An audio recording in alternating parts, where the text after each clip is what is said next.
नमस्कार दोस्तों, नेटफ्लिक्स पे रिलीज हुई रिसेंट की एक डॉक्यूमेंट्री सीज पायरेसी। काफ़ी दिनों से इस डॉक्यूमेंट्री को मैं ऑब्जर्व कर रहा था और मैंने कुछ आर्टिकल्स भी पढ़े इस डॉक्यूमेंट्री के बारे में। तो मैंने डिसाइड किया कि इस डॉक्यूमेंट्री को देखा जाए। ऑनेस्टली बोलूँ तो इस डॉक्यूमेंट्री को देखने के पहले मैंने एक अपना मेंटल बायस बना दिया था कि ये डॉक्यूमेंट्री प्रोपेगेंडा ड्रिवन डॉक्यूमेंट्री होगी। जैसे कि रिसेंटली में नेटफ्लिक्स के ऊपर इल्ज़ाम लगते रहे हैं, जैसे उनकी कुछ डॉक्यूमेंट्रीज, रिसेंट डॉक्यूमेंट्रीज जो रिलीज हुई हैं, जैसे द गेम चेंजर्स और सोशल डायलेमा, ये डॉक्यूमेंट्रीज के ऊपर इल्ज़ाम लगे हैं कि ये प्रोपेगेंडा ड्रिवन है और ट्रुथ के ऊपर कम बेस्ड है। मुझे लगा ये डॉक्यूमेंट्री भी वैसे ही होगी, पर सच मानिए इस डॉक्यूमेंट्री को देखने के बाद मेरा नज़रिया पूरी तरह से चेंज हो गया और मुझे ये लगा कि इसके बारे में और पढ़ना और लोगों तक इसके मैसेज को पहुँचाना बहुत ज़्यादा ज़रूरी है। कुछ एक डॉक्यूमेंट्रीज ऐसी होती है जिनको देखने के बाद हमारा सोचने का नज़रिया पूरी तरह से बदल जाता है और वो डॉक्यूमेंट्री की दिखाई हुई बातें हमारी लाइफ में हमेशा के लिए साथ रह जाती हैं। ये डॉक्यूमेंट्रीज भी मेरे लाइफ में देखी हुई उन कुछ डॉक्यूमेंट्रीज में से एक है और इसलिए मैंने डिसाइड किया कि इस डॉक्यूमेंट्री का जो मैसेज है वो लोगों तक आगे पहुँचाया जाए। ये डॉक्यूमेंट्री 1 घंटे 30 मिनट की है और नेटफ्लिक्स पर करेंटली ट्रेंडिंग है।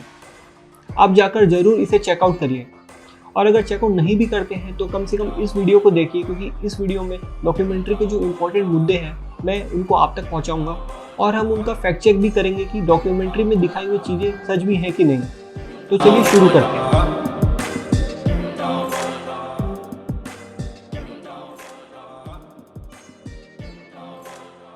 सीज पायरेसी को डायरेक्ट किया है अली तबरीजी ने, जो कि एक ब्रिटिश रेसिडेंट है और इस डॉक्यूमेंट्री के प्रोटैगनिस्ट यानी कि नायक भी वही हैं।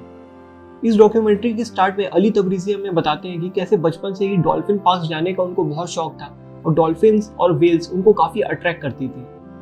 पर 2015-16 में उन्होंने मीडिया में काफ़ी रिपोर्ट्स पढ़ी जिसमें वेल्स जो बीच पर आकर मर रही थी उनके बारे में उनको पता चला और तब उन्होंने डिसाइड किया इसके बारे में इंक्वायरी करना। और इस मोमेंट पर जाकर हमको एक ऐसा फैक्ट पता चलता है जो इस डॉक्यूमेंट्री की मीनिंग को हमारे लिए पूरी तरह से चेंज कर देता है। डॉल्फिन और वेल किलिंग की प्रॉब्लम को मरीन के इकोसिस्टम की प्रॉब्लम से हटाकर एक ऐसा नया नजरिया हमको देता है कि इस डॉक्यूमेंट्री का पूरा मीनिंग बदल जाता है। डॉल्फिन एंड वेल्स फिश नहीं है, बल्कि ये है एक मैमल। इनके भी इंसानों के जैसे लंग्स होते हैं और नोज होते हैं और जब वो सरफेस पे आते हैं ब्रीद इन ब्रीद आउट करने के लिए तो उनका जो एक्सक्रीशन है यानी कि उनका जो वेस्ट है वो फाइटोप्लैंक्टन्स जो कि होते हैं मरीन के माइक्रो ऑर्गेनिजम्स, उनका खाना बनता है। ये जो फाइटोप्लैंक्टन्स है ये हमारे एनवायरनमेंट के ऑक्सीजन का एक मेजर प्रोड्यूसर है। डॉक्यूमेंट्री में इसका फिगर बताया गया है कि टोटल एनवायरनमेंट का 85% ऑक्सीजन फाइटोप्लैंक्टन से आता है। पर मैंने जब इसके बारे में इंटरनेट में खोजा तो ये फिगर मुझे 50 to 85% का मिला। दुनिया का 50 to 85% फोटोसिंथेसिस फाइटोप्लैंक्टन ही करते हैं और एक तरीके से ये कार्बन सिंक का काम करते हैं, क्योंकि अगर 50 to 85% फोटोसिंथेसिस यही कर रहे हैं तो जो कार्बन डाइऑक्साइड ये एब्जॉर्ब करते हैं ये फाइनली सिंक हो जाते हैं और सिंक होके जाते हैं ओशन के बॉटम में, जहाँ पे वो दफन हो जाते हैं। तो ओवरऑल हमारा जो कार्बन डाइऑक्साइड है एटमॉस्फेयर का वो सिंक होके ओशन के बेड पे दफन हो जाता है। और जहाँ अब दुनिया में under Paris climate change net zero emissions की बात हो रही है। नेट जीरो एमिशंस यानी कि एमिशन माइनस सिंक। जहाँ एमिशन को हमको कम करने की जरूरत है तो सिंक को हमको बढ़ाने की भी जरूरत है। और सिंक को बढ़ाने के लिए हमारा जो एक महत्वपूर्ण हथियार है यानी कि फाइटोप्लैंक्टन्स, और उनके नंबर्स को बढ़ाने के लिए जो हमको किलिंग ऑफ वेल्स और डॉल्फिन इनको कंट्रोल करने और कम करने की ज़रूरत है, उसके बारे में मेन स्ट्रीम मीडिया पे ना तो मैंने कोई आर्टिकल पढ़ा है ना ही कोई ऐसी कोई रिपोर्ट देखी है। और इस बात से आप ये हिसाब लगा सकते हैं कि ये डॉक्यूमेंट्री कितनी इंपॉर्टेंट है। पहला कॉज जो ये डॉक्यूमेंट्री बताती है about well and dolphin killing वो है प्लास्टिक पॉल्यूशन इन ओशंस। खास करके सिंगल यूज प्लास्टिक्स जैसे फोक्स, स्पून, ये सारी जो हमारी प्लास्टिक्स है ये इवेंचुअली थ्रू रिवर होकर ओशन तक पहुंच जाती हैं और ओशन में क्रिएट करती है प्लास्टिक पॉल्यूशन। काफ़ी सारी जो वेल्स मिली हैं जो वॉश ऑफ होकर बीच तक आ गई थी, उसमें करीब 100 टन तक का भी प्लास्टिक बहुत सारे वेल्स के पेट में से मिला है। इसके अलावा एक और रीज़न है जो मैंने डॉक्यूमेंट्री से ही जाना, वो है एक्टिव वेल किलिंग।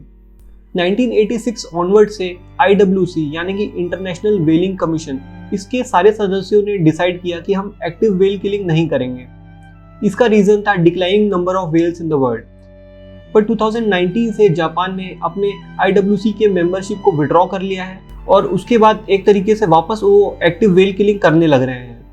इसके बाद डॉक्यूमेंट्री में दिखाया गया है ताजी इन जापान, जो कि काफ़ी इनफेमस है अपने डॉल्फिन किलिंग के लिए। यहाँ पे डॉल्फिन को पकड़ा जाता है और मारा भी जाता है, पकड़ा जाता है for selling in dolphin parks. In dolphin की डिमांड एशिया के बहुत सारे कंट्री और मेनली चाइना में काफ़ी ज़्यादा है। एक जो अलाइव डॉल्फिन है उसकी कीमत करीब करीब $1,00,000 तक भी जाती है। इस कैचिंग प्रोसेस के दौरान बहुत सारे डॉल्फिन्स की मौत हो जाती है। डॉक्यूमेंट्री के डायरेक्टर ताजी में ये देखते हैं कि डॉल्फिन को पकड़ने के अलावा मारा भी जा रहा है, पर उनको ये लगता है कि इनको मारा क्यों जा रहा है, क्योंकि मरी हुई डॉल्फिन से तो उनको कोई लाभ नहीं है। तो जब इसके बारे में वो इन्वेस्टिगेट करते हैं, डॉक्यूमेंट्री में दिखाया जाता है कि डॉल्फिन को मारा जा रहा है बिकॉज डॉल्फिन जो है ट्यूना खाती है, और ट्यूना जो है वर्ल्ड की सबसे महंगी फिश है। जनवरी 2019 में जापान में एक सिंगल ब्लूफिन टूना को $3 मिलियन तक बेचा गया था, और टूना इंडस्ट्री $42 बिलियन की इंडस्ट्री है। तो क्योंकि टूना फिश की ओवर फिशिंग हो रही है, तो वहाँ के जो फिशरमैन है वो डॉल्फिन को अपने कॉम्पिटिटर की तरह देखते हैं, इसलिए वो डॉल्फिन को एक्टिवली मार रहे हैं।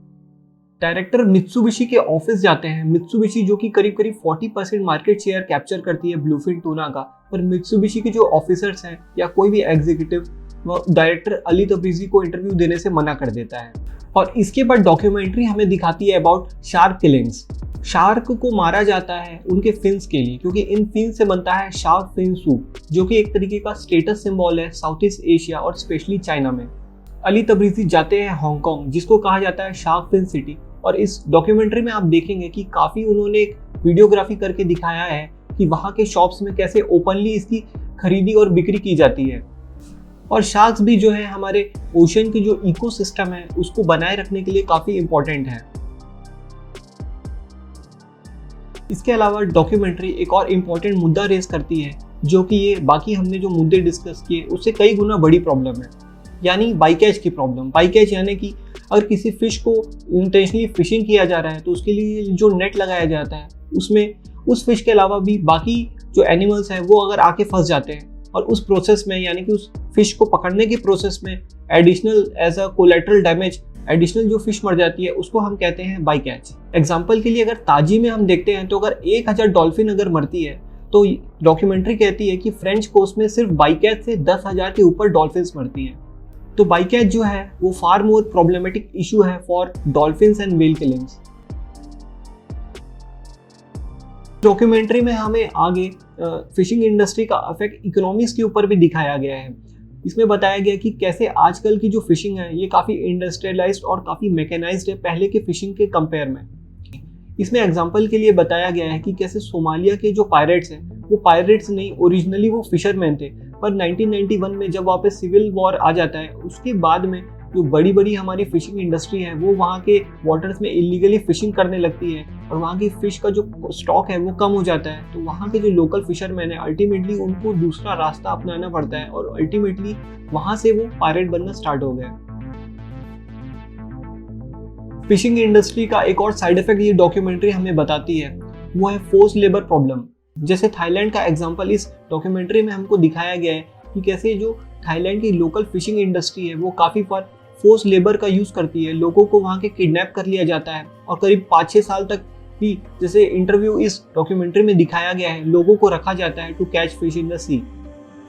ये प्रॉब्लम इसलिए आई है क्योंकि थाईलैंड में ओवर फिशिंग के कारण वहाँ की फिश का जो स्टॉक है वो काफ़ी कम हो गया है, और अब उस कम हुई फिश को ज़्यादा मेहनत से खोजने के लिए, और वो भी सस्ते दामों में खोजने के लिए, फोर्स लेबर का यूज़ किया जाता है।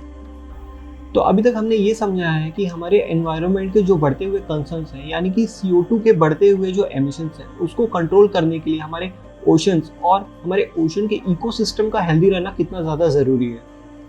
तो ये पता होते हुए भी क्यों हमको इस गोल को अचीव करने यानी कि अपने ओशंस को बचाने में इतनी तकलीफ आ रही है।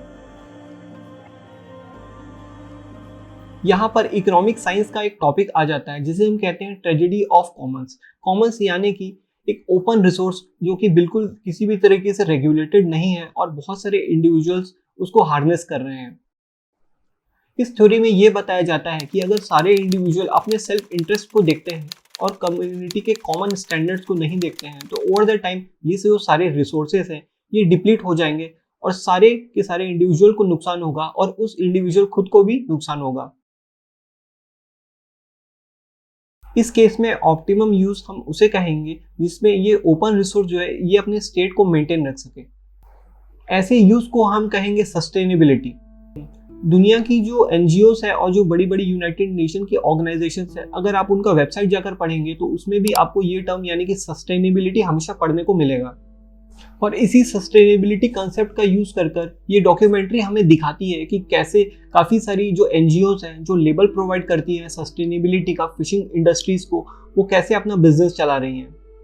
जैसे एक सर्टिफिकेशन कंपनी है MSC यानी कि मरीन स्टीवर्डशिप काउंसिल, ये प्रोवाइड करती है सस्टेनेबिलिटी के लिए लेबल, पर एक्चुअली जब इसके डायरेक्टर जाकर क्रॉस चेक करते हैं, पहले तो इंटरव्यू के लिए वो मना कर देते हैं MSC कंपनी के लोग। उसके बाद में जब इंक्वायरी होती है तब ये पता चलता है कि एक्चुअली ग्राउंड लेवल पर ऐसा कोई क्रॉस चेक नहीं है जिससे इस लेबल को क्रॉस चेक किया जा रहा है कि सस्टेनेबिलिटी एंश्योर कोई फिशिंग इंडस्ट्री कर रही है कि नहीं कर रही है।